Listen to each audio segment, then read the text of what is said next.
آج میں آپ لوگوں کے سامنے 8ویں پارے کی چند آیت کریمہ کا خلاصہ پیش کروں گا اور انہی آیت کریمہ کو ہم لوگ سمجھنے کی کوشش کریں گے۔ 8ویں پارے کے اندر 2 صورتیں ہیں۔ سورہ انعام کا آخری حصہ اور سورہ اعراف کا ابتدائی حصہ۔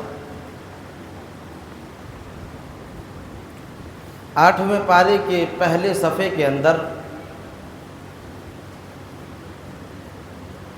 اللہ رب العالمین نے قرآن مجید کے صفت کے بارے میں اشارہ کیا ہے۔ وَتَمَّتْ كَلِمَةُ رَبِّكَ صِدْقًا وَعَدْلًا لَا مُبَدِّلَ لِكَلِمَاتِهِ وَهُوَ السَّمِيعُ الْعَلِيمُ۔ وَتَمَّتْ كَلِمَةُ رَبِّكَ صِدْقًا وَعَدْلًا کہ یہ کتاب صدق ہے یعنی سچا ہے اور معتدل بھی ہے۔ یعنی پہلی صفت یہ قرآن، یہ کتاب بالکل سچائی پر مبنی ہے۔ وَتَمَّتْ كَلِمَةُ رَبِّكَ صِدْقًا وَعَدْلًا اور یہ کتاب معتدل بھی ہے۔ اب سچا اس ناحیے سے کہ اس رب کائنات نے اس قرآن مجید کے اندر پہلے قوموں کا تذکرہ کیا اور اسی قرآن مجید کے اندر پہلے قوموں کے قصے کو بھی اللہ نے بیان کیا، تو اس قوموں کا تذکرہ اور اگلے قوموں کے قصے کو جو اللہ نے بیان کیا، یہ سارے کے سارے قصے جو ہیں وہ سچائی پر مبنی ہے، وہ بالکل صدق ہے، سچا ہے۔ اس کے بعد معتدل یعنی اعتدال، یعنی بالکل اللہ نے جو احکام اور فرائض ایک انسان کے اوپر نافذ کیا ہے وہ احکام معتدل ہے، عدل کے اوپر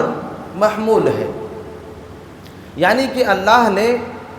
جو ایک انسان کے اوپر احکام کو نافذ کیا، جو فرائض کو نافذ کیا،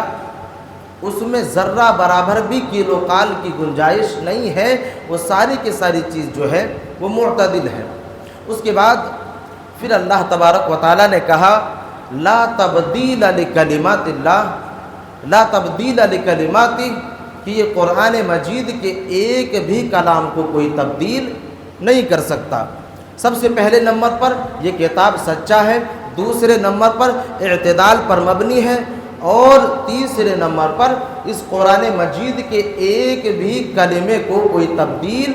نہیں کر سکتا۔ اب تبدیل کرنے کے اوپر مفسرین نے 3 چیزوں کے بارے میں اشارہ کیا ہے، 3 چیزوں کے بارے میں بیان کیا ہے کہ اگر ایک آدمی اس کتاب کے کلمے کو تبدیل کرنا چاہے تو اس کے پاس 3 راستے ہیں۔ کوئی بھی کتاب کے اندر تبدیل کرنے کے لیے 3 راستے اس کے پاس موجود رہتے ہیں۔ سب سے پہلا راستہ یہ ہے کہ ایک انسان کتاب کے اندر غلطی کو نکالے۔ سب سے پہلے وہ انسان یہ بتائے کہ اس کتاب کے اندر کوئی بھی انسان ہو، کوئی بھی کتاب اگر چھپواتا ہے، کوئی بھی کتاب اگر لکھتا ہے، تو ایک آدمی اگر اس کتاب کے اندر تبدیلی کروانا چاہتا ہے، اس کتاب کے اندر جو ہے منحرف کروانا چاہتا ہے، تو اس آدمی کو سب سے پہلی چیز کی ضرورت پڑے گی وہ یہ کہ اس کتاب کے اندر غلطی کو دکھائے کہ یہ کتاب کے اندر یہ چیز جو ہے یہ بالکل غلط ہے، اس کو بدل دیا جائے۔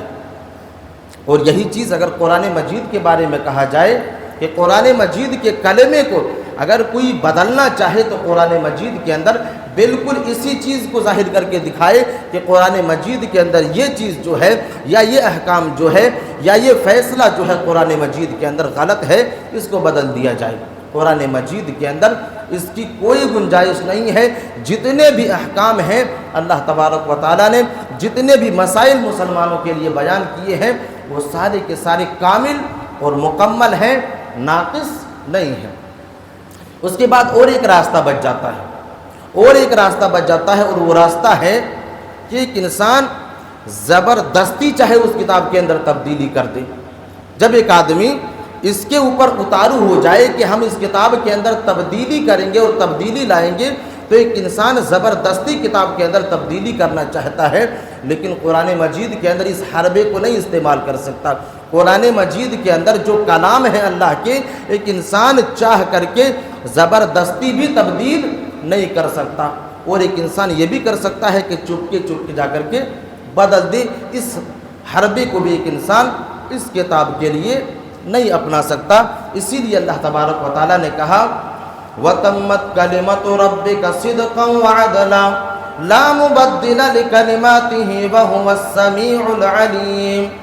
اللہ رب العالمین کہہ رہا ہے کہ اے دنیا والے لوگوں سن لو، یہ کتاب جو ہے وہ بالکل سچائی کے اوپر مبنی ہے۔ اس کتاب کے اوپر ایک رائی کے دانے کے برابر بھی کوئی انسان غلطی نہیں نکال سکتا ہے۔ اس کتاب کے اندر کوئی انسان ایک رائی کے دانے کے برابر بھی جھوٹ کو ثابت نہیں کر سکتا ہے۔ وَتَمَّتْ كَلِمَةُ رَبِّكَ صِدْقًا وَعَدْلًا لَا مُبَدِّلَ لِكَلِمَاتِهِ وَهُوَ السَّمِيعُ الْعَلِيمُ۔ اور اس کتاب کے اوپر، اور اس کتاب کے اندر جتنے بھی مسائل کے بارے میں اشارہ کیا گیا ہے، وہ سارے کے سارے مسائل معتدل ہے، اعتدال کے اوپر مبنی ہے۔ اور اس کتاب کے اندر جو کلام ہے، اس کتاب کے اندر جو جملے لکھے گئے ہیں، کسی بھی انسان کے اندر یہ طاقت نہیں کہ اس جملے کو تبدیل کر دے، کیونکہ وَهُوَ السَّمِيعُ الْعَلِيمُ، وہ اللہ تبارک و تعالیٰ سننے والا بھی ہے اور دیکھنے والا بھی ہے۔ کیونکہ وہ اللہ سننے والا بھی ہے اور دیکھنے والا بھی ہے، کوئی انسان تبدیلی نہیں لا سکتا۔ پھر اس کے بعد اس آیت کریمہ کے بعد اللہ تبارک و تعالیٰ نے دوسرے آیت کریمہ کے اندر ایک بہت بہترین بات کی طرف اشارہ کر رہا ہے کہ کوئی بھی انسان کثرت کو دیکھ کر کے یا اکثریت کو دیکھ کر کے یہ تصور نہ کرے کہ فلاں انسان حق کے اوپر ہے۔ کسی معاملے میں اگر کسی طرف اکثریت ہے یعنی کثرت ہے، زیادہ لوگوں کی تعداد ہے، اور زیادہ لوگ دوسرے طرف ہونا یہ اس بات کی دلیل نہیں ہے کہ وہ انسان سچائی کے اوپر ہے۔ اللہ تبارک و تعالیٰ ایک آیت کریمہ کے اندر بیان کر رہا ہے وَإِن تُطِعْ أَكْثَرَ مَنْ فِي الْأَرْضِ وَإِن تُطِعْ أَكْثَرَ مَنْ فِي الْأَرْضِ يُضِلُّوكَ عَنْ سَبِيلِ اللَّهِ۔ اللہ تبارک و تعالیٰ اس آیت کریمہ کے اندر اپنے آخری نبی جناب محمد رسول اللہ صلی اللہ علیہ وسلم سے مخاطب ہے، اور اپنے آخری نبی سے کہہ رہے ہیں کہ اے میرے نبی، اگر تم اکثریت کو دیکھ کر کے ان کے راستے کے اوپر چلنے لگو گے تو یہ لوگ تمہیں گمراہی کے راستے کے اوپر چلا دیں گے، یہ لوگ تمہیں غلط راستے کے اوپر گامزن کر دیں گے۔ ان لوگوں کا کثرت میں ہونا، ان لوگوں کا اکثریت میں ہونا یہ اس بات کی دلیل نہیں ہے کہ وہ انسان حق کے اوپر ہے، بلکہ وہ انسان بھی حق کے اوپر ہو سکتا ہے جس کے پاس دلائل موجود ہوں، جن کے پاس براہین موجود ہوں، وہ انسان حق کے اوپر ہوتا ہے۔ اکثریت میں ہونا اور کثرت میں ہونا یہ اس بات کی دلیل نہیں ہے کہ وہ انسان حق کے اوپر ہے۔ جس کے پاس دلائل موجود ہو یہی انسان ہے جو حق کے اوپر ہے۔ کثرت میں ہونا یا قلت میں ہونا یہ اس بات کی دلیل نہیں ہے کہ وہ انسان حق کے اوپر ہے۔ حق اور باطل کے لیے دلیل کا ہونا، دلائل کا ہونا، براہین کا ہونا ضروری ہے۔ بغیر دلائل کے، بغیر براہین کے کوئی انسان اپنے آپ کو حق کے اوپر نہیں کہہ سکتا کہ ہم حق کے اوپر ہیں، کیونکہ اللہ کے نبی صلی اللہ علیہ وسلم ایک حدیث کے اندر بیان کرتے ہیں اور دنیا والے لوگوں سے یہ کہہ رہے ہیں کہ اے لوگوں، کل قیامت کے دن اللہ تبارک و تعالیٰ کے یہاں جب انصاف کے لیے عدل کی کرسی پر اللہ تبارک و تعالیٰ بیٹھے گا اور انصاف کرنے کے لیے بیٹھے گا، اللہ کے نبی صلی اللہ علیہ وسلم فرماتے ہیں کہ میری امتیوں میں 73 فرقے ہو جائیں گے، اور ان 73 فرقوں میں سے ایک فرقہ جنت کے اندر داخل ہوگا۔ آپ اس حدیث سے اندازہ لگائیں، ایک طرف 72 فرقے کے لوگ ہیں، لیکن جنت کے اندر کون جا رہا ہے؟ جو ایک فرقہ ہے وہی جنت کے اندر جا رہا ہے۔ میرے عزیز ساتھیوں، اللہ کے نبی صلی اللہ علیہ وسلم اس حدیث سے میسج دے رہے ہیں، دنیا والے لوگوں سے کہہ رہے ہیں کہ اے لوگوں، تم اکثریت کو دیکھ کر کے یہ نہ سوچا کرو، تم جو ہے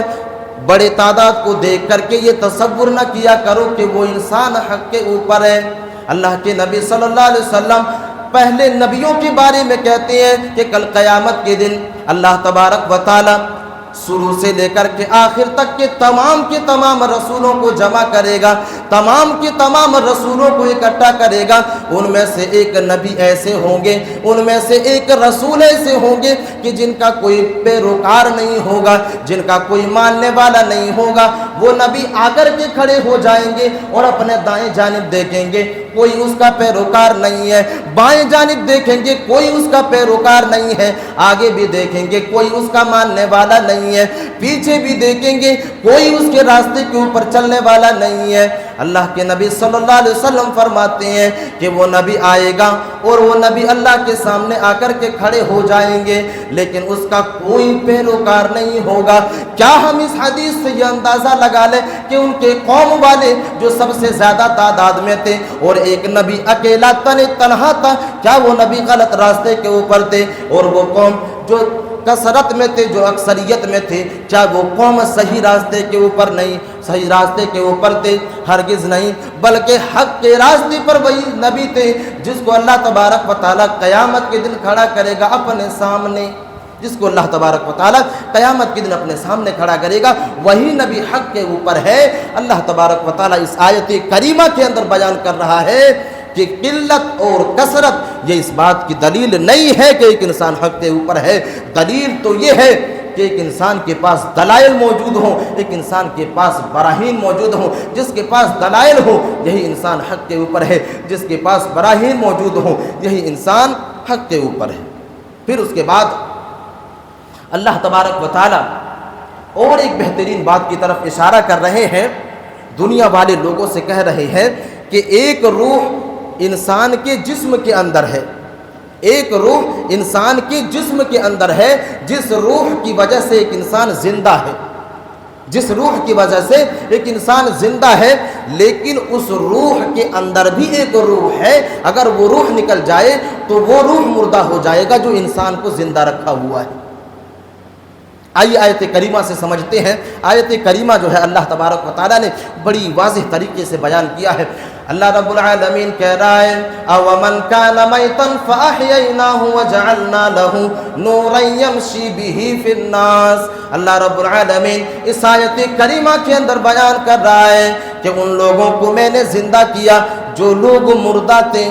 ان لوگوں کو میں نے زندہ کیا، یعنی اللہ رب العالمین اس آیت کریمہ کے اندر کافروں کی طرف اشارہ کر رہے ہیں۔ ایک انسان زندہ تو تھا لیکن وحی الہی نہ ہونے کے باوجود، اللہ رب العالمین کی سمجھ ان کے ذہنوں کے اندر نہ ہونے کے باوجود، غیر اللہ کی عبادت کرنے کے باوجود وہ لوگ مردہ ہو چکے تھے۔ اللہ رب العالمین کافروں کی طرف اس آیت کریمہ کے اندر اشارہ کر رہے ہیں۔ أَوَمَنْ كَانَ مَيْتًا فَأَحْيَيْنَاهُ وَجَعَلْنَا لَهُ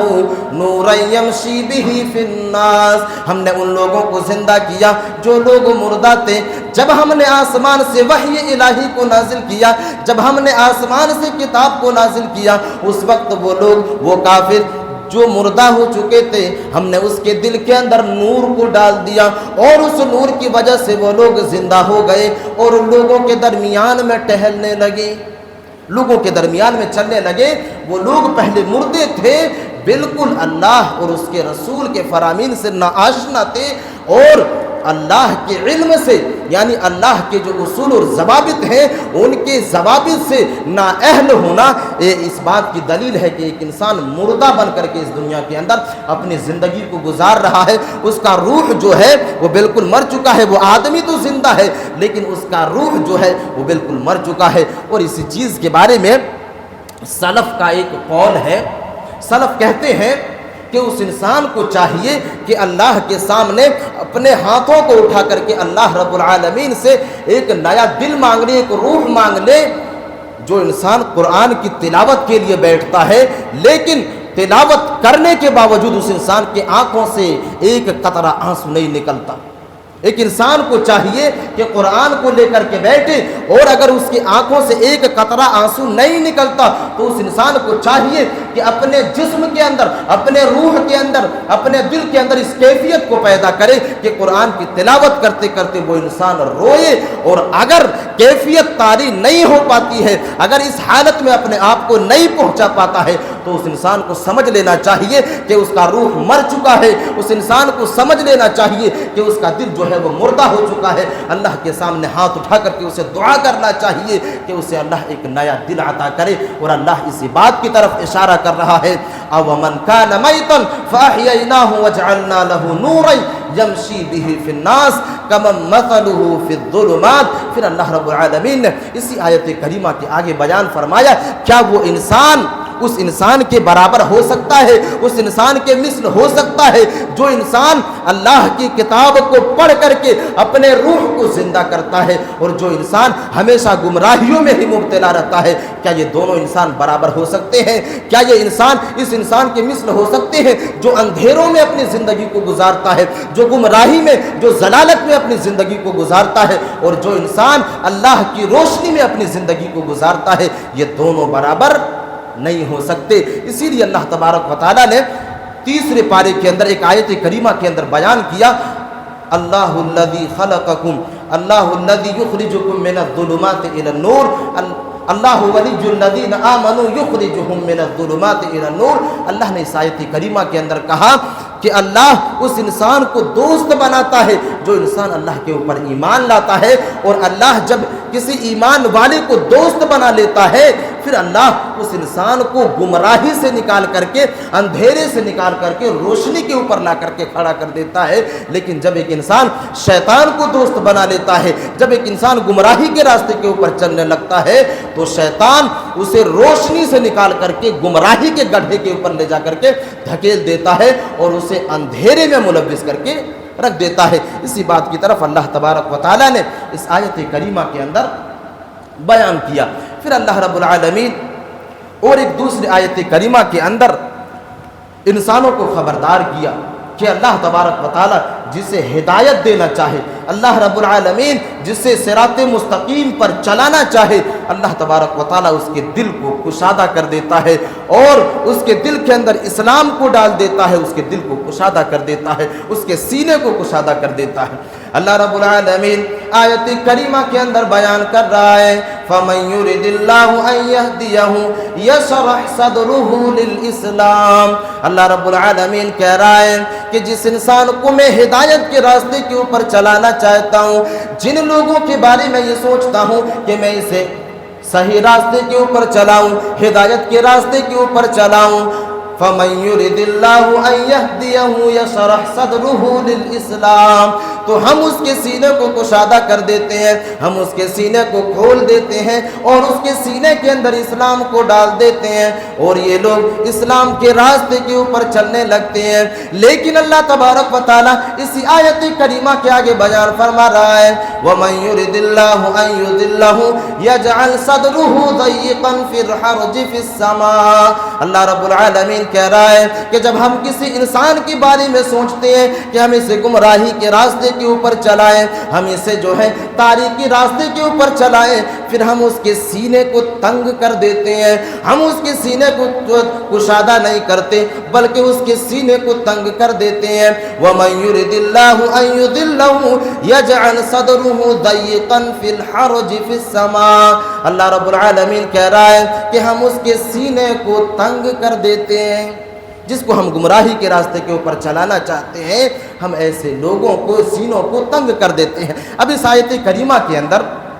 کوئی انسان سوال یہ کر سکتا ہے کہ اللہ ہی جس کے بارے میں سوچ لے کہ ہم اسے گمراہی کے راستے کے اوپر چلائیں گے، بھلا ایسے انسان پھر ہدایت کے راستے پر کیسے آ سکتا؟ گویا کہ اللہ ہی اس انسان کو گمراہی کے اوپر چلا رہا ہے، نعوذ باللہ۔ ایسی کوئی بات نہیں۔ اللہ کے نبی صلی اللہ علیہ وسلم کے ذریعہ جتنی ہدایت کی باتیں ہیں، جتنی جو ہے روشن تعلیمات ہیں، اللہ تبارک و تعالیٰ نے ان تمام کے تمام باتوں کو دنیا والے انسانوں کے سامنے پیش کر دیا ہے۔ ان چیزوں کو سننے کے باوجود اگر ایک انسان ان چیزوں سے انکار کرتا ہے جو ہدایت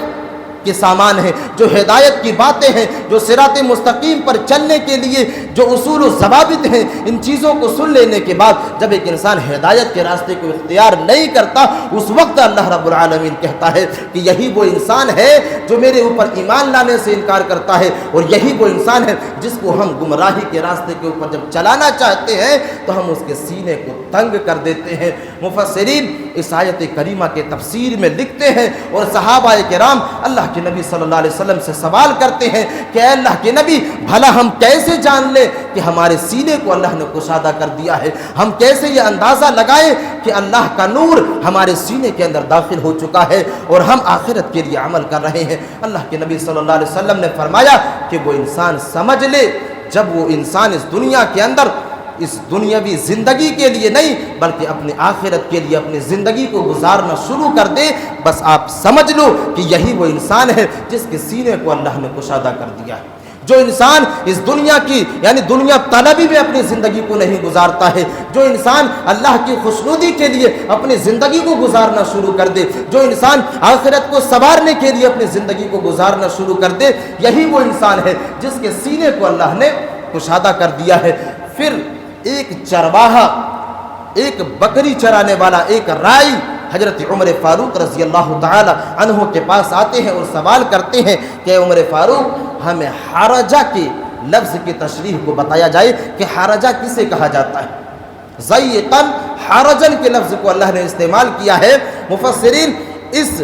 لفظ حرج کی تشریح کرتے ہوئے لکھتے ہیں، تفسیر کرتے ہوئے لکھتے ہیں، حضرت عمر فاروق رضی اللہ تعالی عنہ بیان کرتے ہیں کہ حرجہ اس درخت کو کہا جاتا ہے جن کے چاروں طرف درخت ہو، ایک درخت بیچ میں ہے اور ان کے چاروں طرف درخت ہو، اور چاروں طرف درخت ہونے کی وجہ سے اس درخت تک کوئی جانور نہیں پہنچ سکتا۔ ایک درخت ہے جن کے چاروں طرف درخت ہے اور چاروں طرف درخت ہونے کی وجہ سے، پیڑ ہونے کی وجہ سے، پودے ہونے کی وجہ سے اس بیچ والے درخت تک کوئی موذی جانور یا کوئی بھی جو ہے جانور اس درخت تک نہیں پہنچ سکتا۔ یہی مثال حضرت عمر فاروق رضی اللہ تعالی عنہ نے منافق لوگوں کی دی اور ان لوگوں کے بارے میں کہا کہ جس کے بارے میں اللہ رب العالمین نے کہا کہ ہم اس کے دل کو تنگ کر دیتے ہیں۔ ان کی مثال ایسی ہی ہے کہ اس کے دل کے اندر کوئی بھی بھلائی کی چیزیں داخل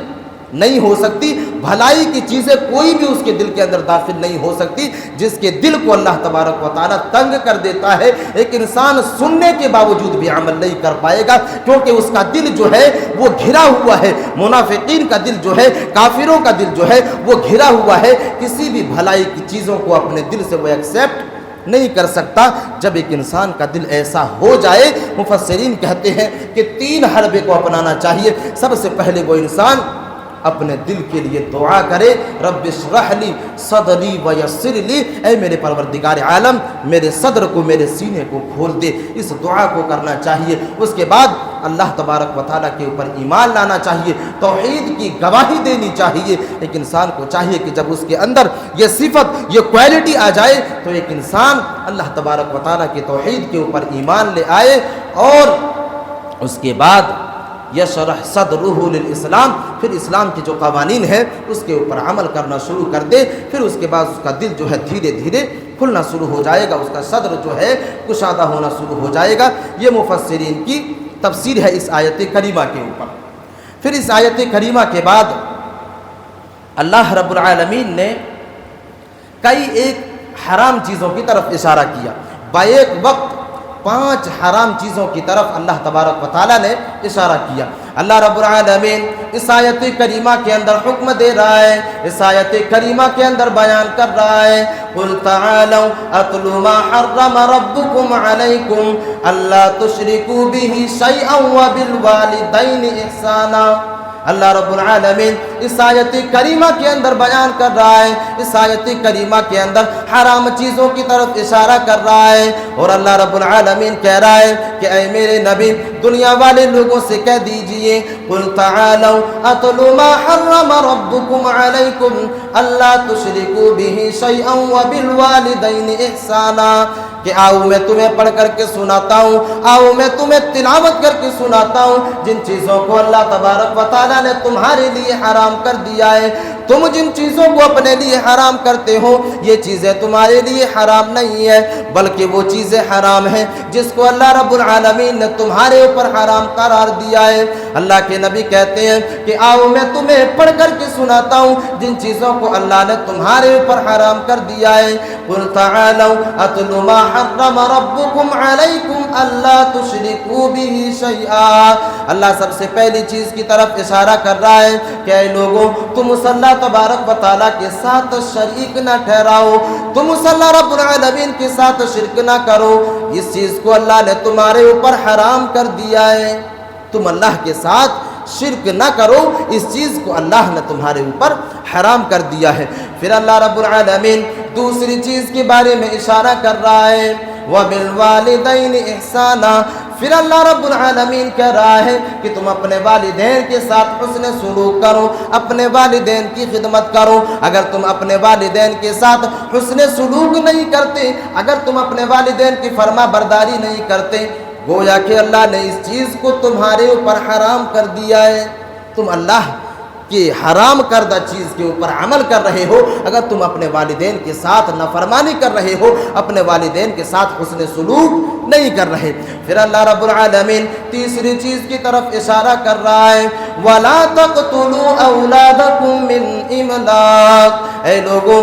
تم رزق کی کمی کی وجہ سے اپنے اولاد کو قتل نہ کیا کرو۔ اے لوگوں، اے دنیا والے لوگوں، تم رزق کی تنگی کی وجہ سے اپنے اولاد کو قتل نہ کیا کرو۔ اس چیز کو بھی اللہ نے تمہارے اوپر حرام کر دیا ہے، اس چیز کو بھی اللہ تبارک و تعالیٰ نے تمہارے اوپر حرام کر دیا ہے کہ تم رزق کی کمی کی وجہ سے اپنے اولاد کو موت کا گھاٹ اتار دو، اپنے اولاد کو رزق کی تنگی کی وجہ سے قتل نہ کیا کرو۔ آج سماج اور معاشرے کے اندر دیکھیں، ایک انسان رزق کی کمی کی وجہ سے اگر لڑکے کی پیدائش ہو جاتی ہے تو ایک انسان اس پر خوشی مناتے، لیکن جیسے ہی بیٹی کی پیدائش ہوتی ہے ایک انسان اپنے رزق کے بارے میں دیکھنے لگتا، اپنے مال اور دولت کا محاسبہ کرنا شروع کر دیتا ہے۔ میرے عزیز ساتھیوں، اسی چیز کے بارے میں اشارہ کیا کیونکہ زمانہ جاہلیت کے اندر جس وقت اللہ کے نبی صلی اللہ علیہ وسلم کی بعثت سرزمین عرب کے اندر ہوئی، اس وقت سرزمین عرب کے اندر یہ فتنہ اور یہ وبا پھیلی ہوئی تھی کہ لوگ اپنے اولاد کو، اپنے بچوں اور بچیوں کو رزق کی تنگی کی وجہ سے قتل کر دیا کرتے تھے۔ اسی لیے اللہ تبارک و تعالیٰ نے اس آیت کریمہ کے اندر حکم دیا وَلَا تَقْتُلُوا أَوْلَادَكُم مِّنْ إِمْلَاقٍ نَحْنُ نَرْزُقُكُمْ وَإِيَّاهُمْ۔ اے لوگوں تم اپنے اولاد کو رزق کی تنگی کی وجہ سے قتل نہ کیا کرو، ہم تمہیں بھی رزق دیتے ہیں اور ہم اس اولاد کو، ہم اس بچے کو بھی رزق دیں گے جس کو تم قتل کرتے ہو۔ سرزمین عرب کے اندر لوگ زندہ درگور کر دیا کرتے تھے، زندہ گاڑ دیا کرتے تھے اپنی بچیوں کو۔ اسی چیز کے بارے میں اللہ رب العالمین نے اس آیت کریمہ کے اندر اشارہ کیا۔ آج بالکل وہی صفت ہمارے اندر موجود ہے، بالکل وہی طور اور طریقہ ہمارے اندر بھی موجود ہے۔ ایک انسان الٹرا ساؤنڈ کے ذریعہ رحم مادر میں جو ہے پتہ لگانے کی کوشش کرتا ہے، ایک انسان الٹرا ساؤنڈ کے ذریعہ یہ پتہ لگانے کی کوشش کرتا ہے کہ رحم مادر میں جو نطفہ ہے، رحم مادر میں جو جنین ہے وہ کہیں لڑکی تو نہیں ہے، وہ کہیں بچی تو نہیں ہے۔ اگر بچی نکل جائے، لڑکی نکل جائے تو اس رحم کو جو ہے ساقط کروا دیا جاتا ہے، اس رحم کو، اس جنین کو گروا دیا جاتا ہے اور اس کا موت کا گھاٹ اتار دیا جاتا ہے۔ میرے عزیز ساتھیوں، ایسی کئی مثالیں آپ سوشل میڈیا کے اندر اس کا تجربہ کریں گے اور مشاہدہ کریں گے، اسے کئی اخبارات اور نیوز سے آپ مشاہدہ کریں گے کہ آج ہمارے ملک کے اندر اس چیز کے اوپر عمل کی جا رہی ہے۔ اللہ تبارک و تعالیٰ نے اسی بات کی طرف اشارہ کیا کہ تم اپنے اولاد کو، اپنے بچوں کو مفلسی کے ڈر سے، رزق میں کمی کے ڈر سے تم اپنے اولاد کو قتل نہ کیا کرو، کیونکہ اللہ جس طرح تمہیں رزق دیتا ہے اسی طرح اس بچے کو بھی رزق دے گا جس کو تم اس دنیا کے اندر قتل کیا کرتے ہو۔ پھر اللہ رب العالمین نے چوتھے چیز کے بارے میں بیان فرمایا کہ تم اس دنیا کے اندر ناحق کسی کو قتل نہ کیا کرو، ناحق کسی کو قتل نہ کیا کرو۔ اس میں وہ چیز بھی شامل ہے جس کو رزق کی کمی کی وجہ سے قتل کرتے ہیں، وہ بچہ بھی شامل ہے اس زمرے کے اندر کہ تم ناحق کسی کو قتل نہ کیا کرو، تم بلا وجر کسی کو قتل نہ کیا کرو۔ ہاں اگر قصاص کا مطلب بدلہ ہو، اگر بدلہ لینے کا معاملہ ہو، قصاص کا معاملہ ہو تو تم قتل کر سکتے ہو۔ اگر کسی انسان نے کسی کو قتل کیا ہے تو قتل کا بدلہ قتل ہے، قصاص قتل ہے۔ اگر کسی نے کسی کو قتل کیا ہے تو اس انسان کو قتل کیا جا سکتا ہے، لیکن ناحق کسی کو قتل نہیں کر سکتے۔ اس کو اللہ تبارک و تعالیٰ نے اس آیت کریمہ کے اندر حرام قرار دیا ہے کہ کوئی بھی انسان کسی کو ناحق قتل نہیں کر سکتا۔ پھر اللہ تبارک و تعالیٰ نے اس کے بعد والے آیت کریمہ کے اندر اور 3 چیزوں کی طرف اشارہ کیا کہ ہم نے اس چیز کو بھی تمہارے اوپر حرام قرار دیا۔ وَلَا تَقْرَبُوا مَالَ الْيَتِيمِ إِلَّا بِالَّتِي هِيَ أَحْسَنُ، کہ تم یتیموں کے مال کے قریب نہ جاؤ، ہم نے اس چیز کو تمہارے اوپر حرام قرار دیا ہے۔ یتیموں کے مال کو نہ کھایا کرو، ہم نے اس چیز کو تمہارے اوپر حرام قرار دیا ہے۔ اور جو تم اس دنیا کے اندر بولو حق بولو، نا حق نہ بولو، نا حق بولنے کو بھی ہم نے تمہارے اوپر حرام قرار دے دیا ہے۔ اور تم اللہ کے وعدے کو پورا کرو، اللہ کے عہد کو پورا کرو۔ اگر تم اللہ کے عہد کی خلاف ورزی کرتے ہو تو ہم نے اس چیز کو بھی تمہارے اوپر حرام قرار دیا ہے۔ اس کے بعد پھر اللہ رب العالمین دنیا والے انسانوں سے کہہ رہا ہے کہ تم اللہ اور اس کے رسول کے راستے کے اوپر گامزن ہو جاؤ، اللہ اور اس کے رسول کے راستے کے اوپر چلو۔ وَأَنَّ هَذَا صِرَاطِي مُسْتَقِيمًا فَاتَّبِعُوهُ وَلَا تَتَّبِعُوا السُّبُلَ فَتَفَرَّقَ بِكُمْ عَنْ سَبِيلِهِ، تم اللہ اور اس کے رسول کو جو ہے لازم پکڑ لو اور اسی راستے کے اوپر چلو۔ وَأَنَّ هَذَا صِرَاطِي مُسْتَقِيمًا، یہی راستہ جو اللہ اور اس کے رسول کا راستہ ہے، یہی راستہ صراط مستقیم ہے، تم اسی راستے کو پکڑ لو۔ پھر اس کے بعد اللہ رب العالمین نے اسی پارے کے اندر انسانوں سے کہا کہ تمہاری زندگی اور تمہارا موت یہ دونوں اللہ کے لیے ہونا چاہیے۔ اللہ رب العالمین آیت کریمہ کے اندر بیان کر رہا ہے قُلْ إِنَّ صَلَاتِي وَنُسُكِي وَمَحْيَايَ وَمَمَاتِي لِلَّهِ رَبِّ الْعَالَمِينَ۔ اللہ رب العالمین اس آیت کریمہ کے اندر بیان کر رہا ہے قُلْ إِنَّ صَلَاتِي وَنُسُكِي وَمَحْيَايَ وَمَمَاتِي لِلَّهِ رَبِّ الْعَالَمِينَ، اے نبی کہہ دیجئے کہ میرا جینا، میرا مرنا اور میرا جینا یہ سب اللہ تبارک و تعالیٰ کے لیے ہے۔ قُلْ إِنَّ صَلَاتِي وَنُسُكِي وَمَحْيَايَ وَمَمَاتِي، میرا جینا اور میرا مرنا یہ سب اللہ تبارک و تعالیٰ کے لیے ہے۔ لِلَّهِ رَبِّ الْعَالَمِينَ، یہ تمام چیزیں اسی رب کائنات کے لیے ہے جو تمام جہانوں کا رب ہے۔ میرا مرنا، میرا جینا، میری زندگی، میری نماز اور یہ ساری کی ساری چیزیں اسی اللہ تبارک و تعالیٰ کے لیے ہے جو تمام جہانوں کا رب ہے۔ پھر اس آیت کریمہ کے بعد اللہ رب العالمین مسلمانوں کو ایک شناخت دے رہا ہے، مسلمانوں کو ایک پہچان دے رہا ہے کہ تمہاری شناخت کیسے ہوگی، تمہاری پہچان کیسے ہوگی۔ اگر تمہارا شناخت کوئی پوچھے کہ تمہارا پہچان کیا ہے، تمہارا پہچان کیا ہے، تو تمہارا پہچان یہ ہے، اللہ رب العالمین نے اس آیت کریمہ کے اندر بیان کیا لا شریک لہ وبذالک امرت وانا اول المسلمین۔ اللہ رب العالمین اس آیت کریمہ کے اندر بیان کر رہا ہے حضرت ابراہیم علیہ السلام کہتے ہیں کہ اللہ تبارک و تعالیٰ نے مجھے حکم دیا کہ اسی اللہ تبارک و تعالیٰ کی عبادت کی جائے، اسی رب کائنات کے سامنے سجدہ کیا جائے۔ اللہ نے اسی بات کی طرف حکم دیا ہے۔ اور جب ہمیں کوئی پوچھے کہ تمہارا شناخت کیا ہے، تمہاری پہچان کیا ہے، تو ایک انسان کو کہنا چاہیے کہ ہم مسلمان ہیں۔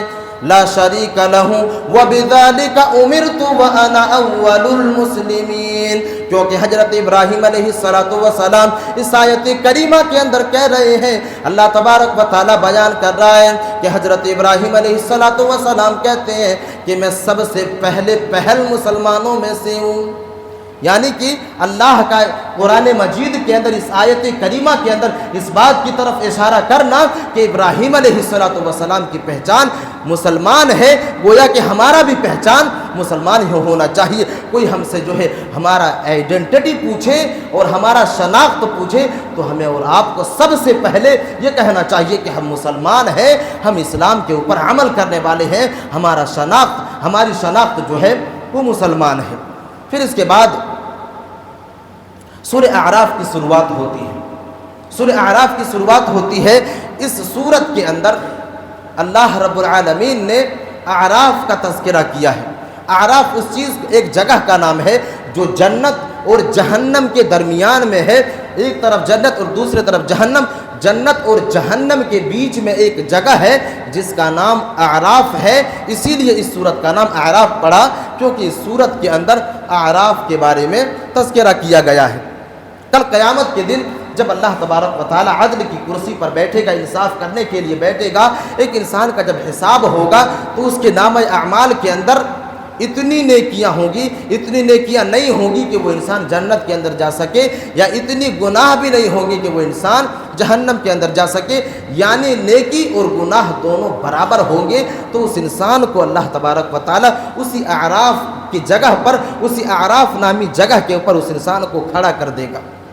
اسی لیے اللہ نے اس سورت کا نام اعراف رکھا ہے۔ اس جنت اور جہنم کے درمیان میں جو اعراف نامی جگہ ہے، اس جگہ کے اوپر ایک انسان کو کھڑا کر دیا جائے گا، پھر وہ انسان، وہ آدمی جنتی لوگوں کو بھی دیکھے گا اور جہنمی لوگوں کو بھی دیکھے گا۔ وہ جنتی لوگوں کو دیکھنے کے بعد وہ انسان خوش ہو جائے گا، اور جہنمی لوگوں کو دیکھنے کے بعد وہ انسان اس سے دشمنی کرنا شروع کرے گا۔ اور اللہ اسی چیز کو دیکھ کر کے، اس کی جو ہے جنتیوں سے محبت کو دیکھ کر کے اور جہنمیوں سے دشمنی کو دیکھ کر کے اللہ اس انسان کو جنت کے اندر داخل کر دے گا۔ اللہ اس انسان کو جنت کے اندر داخل کر دے گا۔ اس کا تذکرہ اللہ رب العالمین نے اس سورت کے اندر کیا ہے، اسی لیے اس سورت کا نام سورہ اعراف پڑا۔ اس کے بعد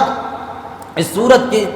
دوسرے یا تیسری آیت کریمہ کے اندر اللہ رب العالمین نے کہا کہ اتبعوا ما انزل الیکم من ربکم ولا تتبعوا من دونہ اولیاء قلیلا ما تذکرون۔ اے لوگو، تم اس چیز کی اتباع کرو جس چیز کو اللہ نے تمہارے لیے آسمان سے نازل کیا ہے۔ اتبعوا ما انزل الیکم من ربکم ولا تتبعوا من دونہ اولیاء قلیلا ما تذکرون۔ تم اس چیز کی اتباع کرو جس کو اللہ نے تمہارے لیے نازل کیا ہے، اور ان لوگوں کی پیروی نہ کرو یا ان لوگوں کو اپنا دوست نہ بناؤ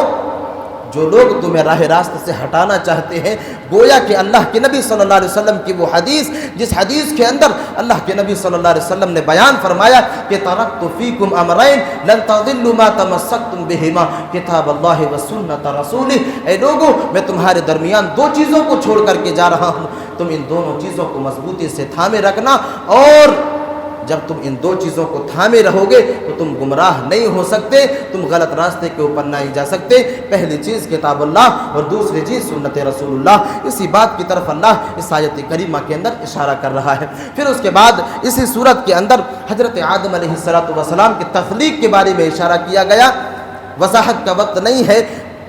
کسی دوسرے موقع پر اس چیز کو وضاحت کی جائے گی۔ ہم دوسرے آیت کریمہ کے اوپر چلتے ہیں، جہاں پر اللہ رب العالمین نے کئی ایک قوموں کی طرف اشارہ کیا ہے، کئی ایک قوموں کا تذکرہ کیا ہے، جہاں پر اللہ رب العالمین نے ان قوموں کے اوپر عذاب کو مسلط کیا ہے، اس وجہ سے کہ ان لوگوں نے اللہ کے نازل کردہ کتاب کے اوپر ایمان نہیں لایا، ان کے نبیوں کے اوپر ایمان نہیں لایا، ان کے رسولوں کے اوپر ایمان نہیں لایا، جس کے پاداش میں اللہ تبارک و تعالیٰ نے ان لوگوں کے اوپر عذاب کو مسلط کیا۔ سب سے پہلے نمبر پر قوم عاد کے بارے میں اللہ رب العالمین نے اس سورت کے اندر تذکرہ کیا۔ یہ قوم عاد، جس قوم عاد کی طرف اللہ تبارک و تعالیٰ نے حضرت ہود علیہ السلام کو نبی بنا کر کے بھیجتا ہے،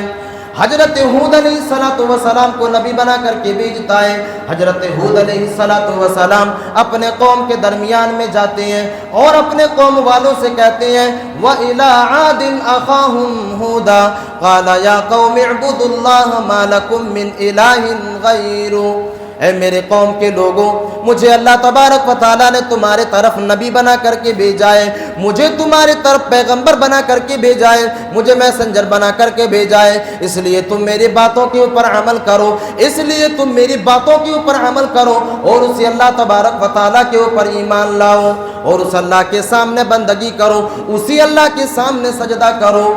جب قوم عاد کے سامنے اس دعوت کو پیش کیا جاتا ہے، جب قوم عاد کے سامنے اللہ کی اس دعوت کو پیش کیا جاتا ہے، قوم عاد کے لوگ کہتے ہیں قالوا اجئتنا لنعبد اللہ وحدہ ونذر ما كان يعبد آباؤنا فأتنا بما تعدنا ان كنت من الصادقین۔ وہ قوم عاد کے لوگ کہتے ہیں کہ اے ہود، کیا تم اس بات کی طرف مجھے رغبت دلاتے ہو، کیا تم اس بات کی طرف دعوت دیتے ہو کہ ہم ایک اللہ کی عبادت کریں، قالوا اجئتنا لنعبد اللہ وحدہ ونذر ما كان يعبد آباؤنا،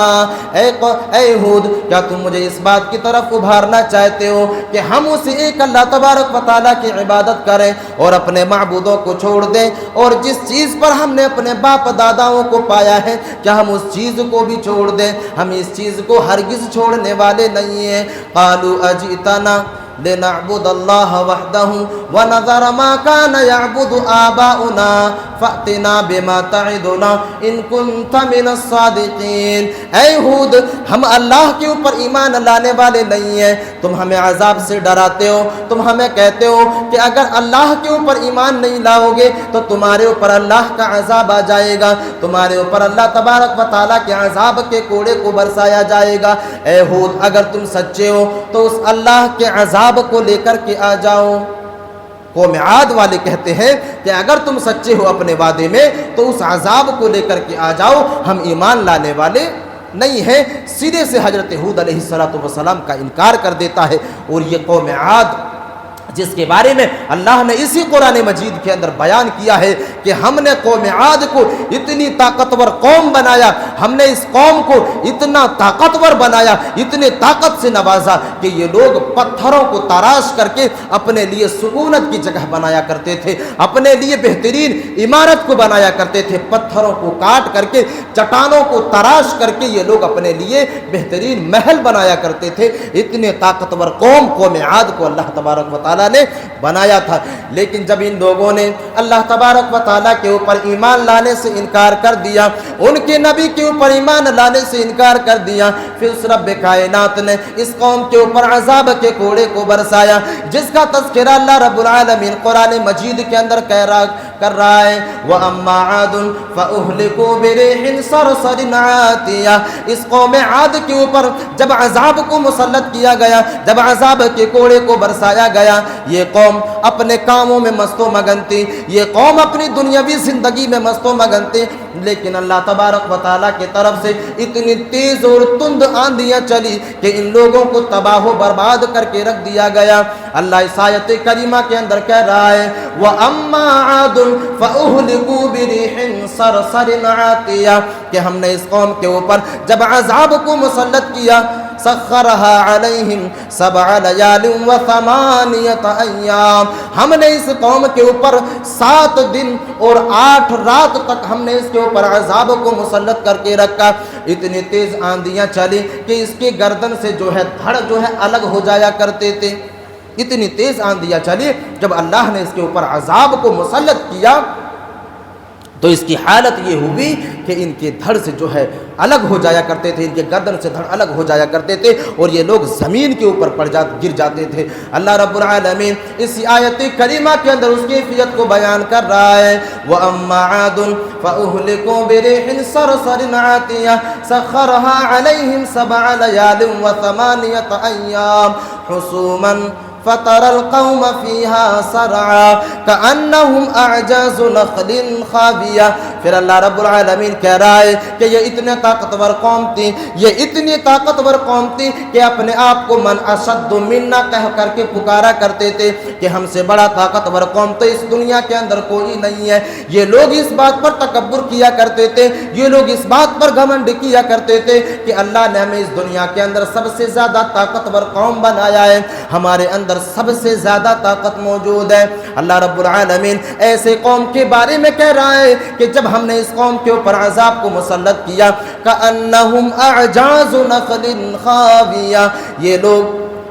کھجور کے سڑے ہوئے تنے کی طرح زمین کے اوپر پڑے کے پڑے رہ گئے۔ ہم نے اس طرح اس کے اوپر عذاب کو مسلط کیا کہ یہ لوگ کھجور کے سڑے ہوئے تنے جو ہیں، کھجور کے سڑے ہوئے ٹہنیاں جو ہیں جس طرح زمین کے اوپر پڑی کی پڑی رہ جاتی ہے، اسی طرح یہ طاقتور قوم جو اپنے آپ کو من اشد منا کہہ کر کے پکارا کرتے تھے، یہ قوم جب ہم نے اس قوم کے اوپر عذاب کو مسلط کیا تو کھجور کے سڑے ہوئے تنے کی طرح زمین کے اوپر پڑی کی پڑی رہ گئی۔ میرے عزیز ساتھیوں، یہ قوم عاد کی حالت ہے۔ وجہ یہ ہے کہ ان لوگوں نے اللہ کے اوپر ایمان لانے سے انکار کیا، ان کے رسولوں کے اوپر ایمان لانے سے انکار کیا، ان کے اصولوں کے اوپر عمل کرنے سے انکار کیا۔ پھر اس کے بعد قوم سمود کا تذکرہ کیا۔ قوم سمود کی بالکل یہی حالت، جب ان لوگوں کے سامنے حضرت صالح علیہ السلام کو نبی بنا کر کے اللہ رب العالمین بھیجتا ہے، اور جب حضرت صالح علیہ السلام ان لوگوں کو بھی اللہ تبارک و تعالیٰ کی عبادت کی دعوت دیتے ہیں، یہ لوگ بھی انکار کرتا ہے، اور انکار کرنے کی وجہ سے اللہ تبارک و تعالیٰ ان لوگوں کے اوپر بھی عذاب کو مسلط کرتا ہے، اور ان لوگوں کے نام و نشان کو اللہ تبارک و تعالیٰ اس دنیا سے مٹا کر کے رکھ دیتا ہے۔ میرے عزیز ساتھیوں، تو اس صورت کے اندر اللہ رب العالمین نے قوموں کا بھی تذکرہ کیا ہے۔ آئندہ کل انشاءاللہ العزیز اسی صورت کے تحت اور قوموں کا تذکرہ آپ لوگوں کے سامنے بیان کیا جائے گا۔ انہی چند باتوں کے ساتھ میں اللہ سے دعا کرتا ہوں کہ پروردگار عالم کہی ہوئی باتوں پر پہلے مجھے پھر سننے والے تمام سامعین کو اس کے اوپر عمل کرنے کی توفیق عطا فرمائے۔ پروردگار عالم آج کی اس تفسیر کے اندر جتنی باتیں پیش کی گئی، ہمیں اور آپ کو ان باتوں کے اوپر عملی جامہ پہنانے کی توفیق عطا فرمائے، آمین۔ وآخر دعوانا ان الحمد للہ رب العالمین، والسلام علیکم ورحمۃ اللہ وبرکاتہ۔